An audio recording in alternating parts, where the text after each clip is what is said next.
शपथ घेतल्यानंतर देवेंद्र फडणवीस पहिल्यांदाच नागपुरात जाणार आहेत आणि त्याच्या स्वागतासाठी जोरदार तयारी करण्यात आलेली आहे। शहरामध्ये ठिकठिकाणी फडणवीसांच्या स्वागताचे बॅनर लावण्यात आलेले आहेत। तेच मुख्यमंत्री देवेंद्र फडणवीस त्यांचे नागपूर नगरी शहरामध्ये स्वागत करण्यात येईल अशा पद्धतीचे बॅनर्स लागलेले आहेत। तर तेच उपमुख्यमंत्री एकनाथ शिंदे त्यांच्या विजयाचे कर्णधार अशा आशयाचे बॅनर्स सध्या विधान भवनासमोर लागलेले आहेत।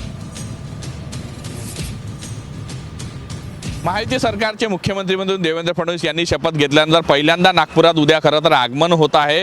त्याचबरोबर 16 तारखेपासून महाराष्ट्राचं हिवाळी अधिवेशन जे आहे ते नागपुरात सुरू होत आहे। याच पार्श्वभूमीवर शहरातील अनेक भागांमध्ये होर्डिंग्स बॅनर आपल्याला पाहायला मिळते आहे। सध्या मी नागपुरातील विधान भवन परिसरातील हे चित्र तुम्हाला दाखवतो। या ठिकाणी भलं मोठं जे आहे अमित शहा यांचा पोस्टर लागलेला आहे। मुख्यमंत्री माननीय देवाभाऊ यांचे नागपूर नगरीत स्वागत अशा पद्धतीचे पोस्टर्स जे आहे ते पाहायला मिळते आहेत। तेच नागपुरात इतर जे नेते आहे महायुतीमध्ये त्यामध्ये एकनाथ शिंदे असो त्यांचेही पोस्टर लागलेले पाहायला मिळत आहे। महायुतीमध्ये विजयाचे कर्णधार माननीय एकनाथ शिंदे अशा पद्धतीचे जे पोस्टर्स आहेत ते किरण पांडव यांनी लावलेले आहेत। त्याचबरोबर अजितदादांचे सुद्धा पोस्टर्स जे आहे ते आपल्याला पाहायला मिळते आहे। 5 दिवसाचं खरं तर हे अधिवेशन असणार आहे, त्यामुळे या अधिवेशनाकडे सुद्धा सगळ्यांचं लक्ष लागलेलं आहे। मात्र महायुती सरकारचं जे अधिवेशन आहे त्याचबरोबर या मुख्यमंत्री झाल्यानंतर शपथविधी झाल्यानंतर पहिल्यांदा नागपुरात असल्यामुळे स्वागताची जोरदार तयारी आहे।